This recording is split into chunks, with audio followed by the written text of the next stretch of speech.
بسم الله الرحمن الرحيم. بداية مباراة النادي الأهلي ونادي سموحة في كأس مصر. كل التوفيق للنادي الأهلي المصري. الأهلي إن شاء الله النهاردة هيفوز بإذن الله تعالى. عودة محمود كهربا للعب مرة تانية النهاردة في مباراة النادي الأهلي ونادي سموحة. إن شاء الله الأهلي النهاردة هيأدي ولسه لحد دلوقتي أول 5 دقايق. لسه المباراة صعبة شوية ولسه كلها كور في نص الملعب. إن شاء الله التوفيق للأهلي. الأول للنادي الأهلي، الهدف الأول للنادي الأهلي، والهاني سليمان جاي يمسك الكوره. طبعا عدت خرم منه عظيم جدا من هدف اسيست عالمي من الهاني سليمان. برافو. طبعا الهاني سليمان عايزينه يضيع وقت براحته جدا، براحته جدا، مفيش اي مشكله. احمد عبد القادر والهدف الاول للنادي الاهلي. العب يا اهلي. تاني عملوها تاني، محمد الكواليني تاني وهدف تاني للنادي الاهلي.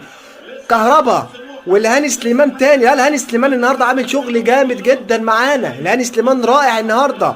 الهاني سليمان برافو برافو برافو كهربا وبرافو الهاني سليمان.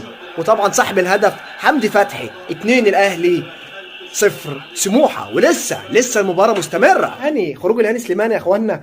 جماهير الاهلي خرج الهاني سليمان دلوقتي ونزل الحارس البديل عمر صلاح. هاني سليمان طبعا ربع ساعه. هاني مش ممكن، ده احنا قاعدين مستنيينك يا راجل، ده احنا بنحبك. جماهير الاهلي كلها بتنده عليك في المدرجات بتقول لك تعالى يا هاني بنحبك يا هاني. الهاني سليمان طبعا ربع ساعه، يعني هدفين في الهاني سليمان، وما شفناكش بتضيع وقت وما شفناش اي حاجه من اسلوب الهاني سليمان. هتوحشنا يا هاني يا سليمان. الجول الثالث، الجول الثالث الشحات عالمي، اسيست عالمي. كهربا نجم الشوط الاول، اسيستين وهدف. كهربا رائع. عودة حميدة كهربا للنادي الاهلي مرة تانية. جول على رأي الكواليني، عملوها تالت، والنادي الاهلي هدف تالت عملوها تالت. وعلى رأي الكابتن ايمن الكاشف الجول التالت للنادي الاهلي. كهربا عودة الفولت العالي.